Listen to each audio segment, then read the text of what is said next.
Сэлэнгчүүдийг миний өдөөс түрхэрч байгаа. Сэлэнгчүүдийг хямрааж байгаа хүмүүс бол айхтар манипуляц хийж байгаа. Манипуляц гэдэг бол тарих угаан гэж. Ган төмрийн хэлээгүйг би ч монгол хүн шүү дээ. Монгол хэлээр юу хэлснээ би мэдж байгаа. Та нар ч гэсэн мэдж байгаа. Та нар ч гэсэн тэрийг үзсэн байх гэж найдаж байна. Тэгэхээр бол ямар нэгэн байдлаар би сэлэнгчүүдийн тухай үг хэлээгүй. Сэлэнгийн ард түмний тухай үг хэлээгүй. Би зүгээр сэлэнгийн ард түмнийг бухимдуулах энэ манипуляцид оруулсандаа хүмүүс оруулчлаа шүү дээ. Тэр одоо үйл явдалд хүлцэл өчөж байгаа. Ер нь энэ манипуляц гэдэг зүйл гарсан шигээ Монгол төрийнхөө ажилд энэ Монголын улс төрчид гаршаасаа гэж чин сэтгэлээсээ зүтгэээс аргагүй нөгөө Монгол хүүхдүүд гэсэндээ ажлыг бол сайн хийж штт. Манипуляцыг маш сайн хийд юм байна. Энийг 10 хоног харлаа. Тэгэхээр энийг сайн хийж байгаа шигээ төрийнхөө ажил улсынхаа төлөө сайн зүтгээсэй гэж чин сэтгэлээсээ хүсэж байгаа гэдгээ нэгдүгээрт хэлмээр байна. За хоёрдугаарт арчилсан намын тухайд бол одоо гишүүдийнхээ шинжилсэн бүртгэлийг хийж байна. Энэ бол яг цаг үеийн олсон ажиллаа гэж би хувьдаа харж байгаа. Мэдээж гишүүдийн шинжилсэн бүртгэлийн дараа бүх шатны сонгуул явах ёстой. Энэ сонгуул өөрөө их шударга яваасаа гэж хүсэж байна. Сонгуул явна гэдэг бол тодорхой хүмүүс тодорхой сонгуульд ялд байгуулна. Тодорхой хүмүүс ялагдана. Эцэст нь бол эв нэгдлээ авч үлдэх нь хамгийн чухал. Би бол арчилсан намын гишүүн бүрт хэлж байгаа. Хүн бүрт жишээлбэл одоо их хурл дэвших боломж олддоггүй шиг. Би жишээлбэл одоо өнгөрсөн сонгуулиар 126 хүнийг дэвшүүлээд үлдсэн бараг 100 гаруй хүн миний гомдгсод болж үлдсэн. Намын даргадаа гомдж байгаа. Тэр улсууд намайг дэвшүүлээгүй гэж. Яг гэвэл эн чинь тоотой, оронтой. Жишээлбэл одоо 350 хэдэн үндэсний бодлогын орооны гишүүн сонгогдно. 22 аймаг дүүргийн намын дарга сонгогдно. За энэ дээр бол одоо хэдэн мянган хүн өрсөлдөнө. Ингээд цөөхөн орон тоон дээр өрсөлдөөн болдог, ялагддаг. Ер нь улс төрд явж байгаа хүмүүс ялагдаж сурах гэдэг айхтар зүйлийг байнга үзчих хэрэгтэй. Ард дээр нь үжил санаандаа хатуу зогсох гэдэг хамгийн чухал зүйл байна. Тийм учраас бол бидний энэ монголчуудаа эрх чөлөөтэй байлгахын төлөө монгол хүмүүний эрхийн төлөө энэ үжил санааг амьдуулахын төлөө нэг хэсэг нь ялаад урагшаага гараа зүтгэн. Нөгөө хэсэг нь хамт явна. Ээлжийн ирэхээр ялдаг болох хэвээр. Намын гишүүдтэйгээ хэн ойрхон байна, хэн намын гишүүдийнхээ итгэлийг авч जैन тэр хүн бол олонхын санал авна. Ард дээр нь хагарч байна.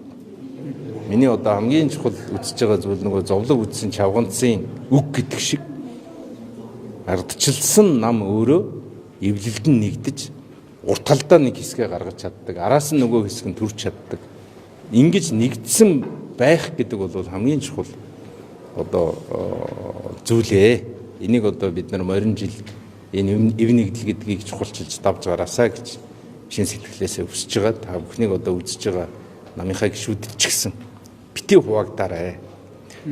Хэн нэгнийг та дэмжиж болно. Дэмжнэ. Тэр хүн чинь ялна уу, ялагдана уу үл хамааран үжил санааныхаа талд байгаарай гэдгийг одоо таны одоо асуултыг далимдуулаад уриалмаар байна. 5 дугаар сараас арчилсан нам ерөнхийлөгчийн сонгуулийн бэлтгэл ажилдаа орно гэсэн мэдээлэл гарсан. Ерөнхийлөгчийн сонгуульд хэнийг нэр дэвшүүлэх вэ гэдэг ямар шалгуураар одоо юу гэдгийг тодруулах хэрэгтэй гэж таарж байгаа. Нэр дэвших бодол бий. Ер нь бол мэдээж өнөөдөр ерөнхийлөгчд хэн дэвших вэ гэдэг асуулт яригдчихэж байгаа. Би түрүүн хэвлэлээнд хэлсэн. Генералын богоон мөрөөддгөө цэрэг байдгүй маа гэж тийм. Улс төрд явж байгаа хүмүүс бол Монгол төрийн төлөө эцэг хүртэл явна гэдэг ингээд тангараа өргөцсөн хүмүүс байдаг. Тийм учраас бол бүгдээрээ л өрсөлдөөнд орно. Бүгдээрээ орох ёстой гэж би удаа харж байгаа. Орж байгаа хүмүүсээ бүгдийг нь өмөрч хамгаалах нь бол намын дарга байсан хүний хувьд миний үүрэг гэж би удаа харж байгаа. Тиймээс бол бид нар алаагүй баагаан арьсыг эрт хувааж болохгүй. Эхлээд авгаагаа унах хэрэгтэй. Тийм биз? Тийм учраас бол эв нэгдлийг сахих нь бол эрх сонгуулийн арчилсан намын хувьд бол одоо журам төвөрг болж хувирч байгаа.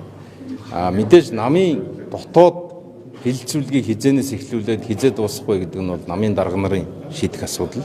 Яг өнөөдөр бол би намын удирдлага биш мэн шүү дээ. Тийм учраас бол би намын даргынхаа өмнөөс ч юм уу намын удирдлагуудын өмнөөс элдв зүйл ярих бол харш хэрэг.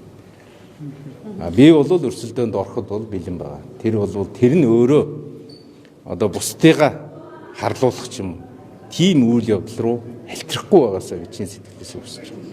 Та одоо намын жагсаалтад одоо оруулсан гишүүдтэй өнөөдөр хэр сэтгэл хангалуун бай. Зарим нэг нь одоо 9 зуун зөрчил гаргаж намын даргаасаа сануулга хүртэл авлаа шүү дээ. Ер нь их хурлын гишүүн болох хүн бол болохоос өмнө гишүүн хүн ямар байдаг вэ гэдгийг бүрэн төсөөлж яг тэр их хурлын гишүүний амьдралаар амьдрмаар юм шиг байгаа. Манай хувьд бол яг Монголын парламентыг чимж Монгол төрийн бодлогыг Монгол хүмүүний эрхийн талд гаргаж чадах тэр улсуудыгаа би жагсаалтанд оруулсан.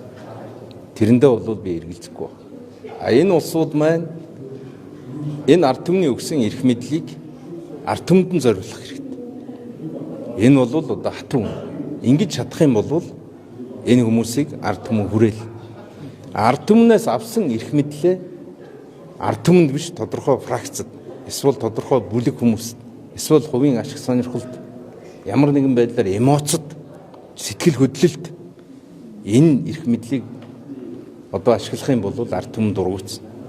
Тийм учраас хүн бүр хичээх л би бол энэ үгийг маш олоодаа хичээгээрэй. Энэ ард түмний их хайр шүү. Зөв яваарай. Чадвал баар савнд битгий ороорой. Мөн үү? Чадвал хүнтэй хамаагүй битгий уралцаарай. Хэрүүл биш шүү дээ. Чи бодлого гарга. Чи ард түмэн чамайг тоохгүй байх, эсвэл одоо чи түмний танил биш байх нь 10 дахь асуудал. Чиний бодлого өөрөө ард түмнийхээ талд л байна. Хүмүүний талд байна. Монголын талд байх шүү. Монголын төлөө хэдхэн зүйлийг хийчихтэл нэг л зүйлийг хийчихэд тэгээд тэр хүн их хурлын гишүүн болсныхоо үүргийг гүйцэтгэж байгаа. Нөгөө талдаа би арчилсан намын дарга байсан 42 гишүүнтэй болсныхоо одоо үүргийг биелүүлчихэж байгаа. Тийм учраас одоо бол манай гишүүд юун дээр анхаарах вэ гэхээр энэ татварын хуулийн дээр анхаарах хэрэгтэй. Эдийн засгийг илүү нээлттэй болгох бодлого дээр анхаарах хэрэгтэй. Ядаж энэ багш нарын цалин бүтэн авч өгөх тал дээр анхаарах хэрэгтэй. Эмчнэрийнхээ цалин нэмэгдүүлэх тал дээр анхаарах хэрэгтэй. Гэх мэтлэн Улаанбаатар хотын төвжирлийг бууруулах тэр гарц гаргалгаанууд дээр анхаарах хэрэгтэй. Монголын эдийн засгийг яавал нэг хүнд оногдох дотоодын нийт бүтээгдэхүүнийг 10,000 болгох уу, хэдэн онд $20,000 болгох уу гэдэг дээрээ өмнөөсөө анхаарах хэрэгтэй. Ингэжээж Монгол төр орчдөг учиртай юм л да. Ингэжээж Монголын парламент хүчтэй байх учиртай. Яагаад би Монголын парламент хүчтэй байгаасаа гэдэг байгаа вэ гэхээр энэ ард түмэн чинь парламентаа сонгочоод хүчтэй гэдэг нь бодлоготой байхыг хэлээд байна. Шийдэлтэй байхыг хэлээд байна. Шийдвэртэй байж чадахыг хэлээд байна. За баярлалаа. За та бүхэндээ их баярлалаа. Тэгээд өнөөдөр за та нар түр ганцхан минут миний үгийг заавал хүргээрэй. За өнөөдөр Могоо жилийн сүүлийн өдөр олон хүн сайхан төрийнхөө шагналыг авч байгаа ийм сайхан өдөр. Тийм сүүлийн өдөр, маргааш битүүний өдөр тийм ээ. Тэгэхээр Могоо жил бол хэдийгээр одоо улс төрийн хувьд донслоготой байсан ч гэсэн монголчуудын хүсэл мөрөөдлийг биелүүлэхэд бас нэг урагшаа алхсан ийм сайхан жил, зүйтэй сайхан жил болсон. Бид бол дандаа муу зүйл ярьж болохгүй. Бид бол сайхан зүйлийг сайхнаар нь олон сайхан залуучууд амжилтанд хүрсэн. Сайхан зүйлийг сайхнаар нь өрөөж байгаа. Тэгээд та бүхний одоо сувгаар одоо энэ надаас тодруулга авсан мөчийг ашиглаад ирж байгаа одоо гал морин жилдээ гайхалтай сайхан амжилт гаргахыг Монголынхаа бүх ард түмнээс чин сэтгэлээсээ хүсэн өрөөж байна. Миний өрөөлийг ард түмэнд хүргэж өгөөрэй. Баярлалаа та бүхэн.